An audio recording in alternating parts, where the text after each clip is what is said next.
Então aqui eu tenho um simulador, né, representando a primeira lei de Ohm, que diz o seguinte, ó, U é igual a R vezes I, né? Ou a voltagem é igual à intensidade da corrente vezes a resistência, né? Beleza. A ordem dos fatores não altera o produto, tá bom? Beleza. E aí eu tenho o seguinte, ó, eu tenho uma pilha de 1,5 volts, que me dá força suficiente para ter uma corrente de 3 miliamperes, isso com um resistor de 500 ohms. Vamos conferir se isso é verdade. Então aqui eu tenho ó, um U, né? Que é a tensão, ou a DDP. Ele me disse que é de 1,5 volts, mas vamos conferir. Aí é igual a R, a resistência de quantos? 500 ohms, vezes a intensidade da corrente, que é de 3 miliamperes. Tá bom? Aí, ó, 500 vezes 3, 1.500, não é isso? 1.500 vezes 10 elevado a menos 3. E aí eu tenho, ó, vou andar 3 casas para a esquerda. Aí eu tenho U é igual a 1,5 volts, tá bom? 1,5 volts. Conferiu, né? Tá tudo certo. E aí vamos mexer agora com essa tensão e essa resistência. Então aqui eu tenho um simulador, ó. E aí o que acontece? Se eu aumentar a tensão, né, a voltagem, ó, colocar mais uma pilha, ó.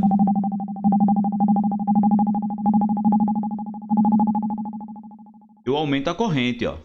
A corrente era de 3 miliamperes, agora é de 6, ó.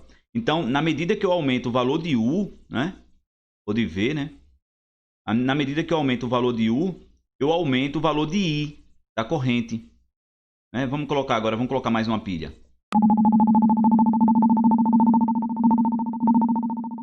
Opa, tripliquei o valor, né, de U, o valor da pilha, né? Tripliquei também a corrente, ó. Então são grandezas diretamente proporcionais, né? Vou colocar mais outra, 5 pilhas. Ó, tá vendo, ó? Multipliquei por 5 o valor de U, né? E aí eu multipliquei também por 5 o valor de I. Entenderam, né? U é igual a I vezes R, né? Ou V é igual a I vezes R, certo? A tensão é representada tanto por U como por V, tá bom? E se eu aumentar a resistência, o que acontece com a corrente elétrica, com o valor de I? Se eu aumentar o I, ele está em 500.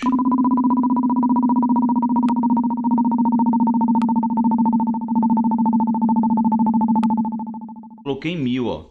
Perceba que diminuiu a corrente, ó. Tá vendo, ó? Isso quer dizer o seguinte, que quanto maior a resistência, menor a intensidade da corrente, ó. Então, o I é inversamente proporcional ao R, né? Quanto maior a resistência, né, maior a dificuldade de passar os elétrons, né? E com isso vai ser menor a corrente. Então, quanto maior o R, menor o I. Eles são grandezas inversamente proporcionais, certo? Quando um aumenta, o outro diminui. Então é isso, gente. Agora nós temos um simulador da segunda lei de Ohm, onde diz o seguinte, ó, que a resistência é igual ao produto da resistividade com o comprimento do condutor sobre a área da seção transversal. Se eu aumentar a resistividade desse material, ó, o que é que vai acontecer com a resistência? Ela aumenta. É como se fosse a densidade do material aqui, ó. É a resistividade, né? Então, eu terei mais átomos aqui, ó, que se chocarão com os elétrons que passam por aqui, né? Produzindo a corrente elétrica, né? E aí, o que acontece? Quanto mais átomos eu tenho, maior é a resistência de passagem dessa corrente, né? Quanto menos átomos eu tenho, ó, menor é a resistência, certo? Então, isso quer dizer o seguinte, gente, que a resistividade é diretamente proporcional à resistência, ó. Agora, se eu aumentar o comprimento, os elétrons vão passar com maior facilidade ou com menos facilidade? O R vai aumentar ou vai diminuir? Eu aumento o L, ó, o comprimento, eu aumento o R, ó. Por quê? Porque os elétrons eles vão ter um caminho maior para percorrer, ou seja, vão se chocar mais, vai ter uma resistência maior. Então, quanto maior o comprimento, maior a resistência da passagem da corrente elétrica, tá bom? Então, o L é diretamente proporcional também ao R, ó. Quanto maior o comprimento, maior a resistência. Quanto maior a resistividade, maior a resistência. Então, se eu aumentar a resistividade, aumento a resistência. Se eu aumentar o comprimento, aumento a resistência.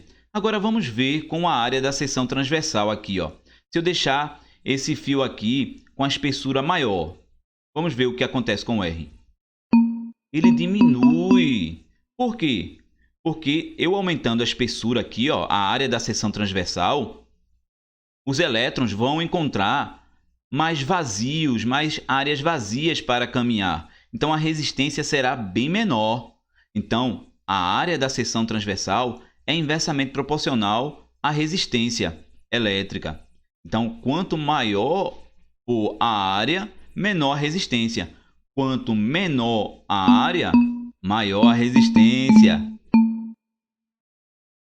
Então é isso, pessoal. Um forte abraço e até mais.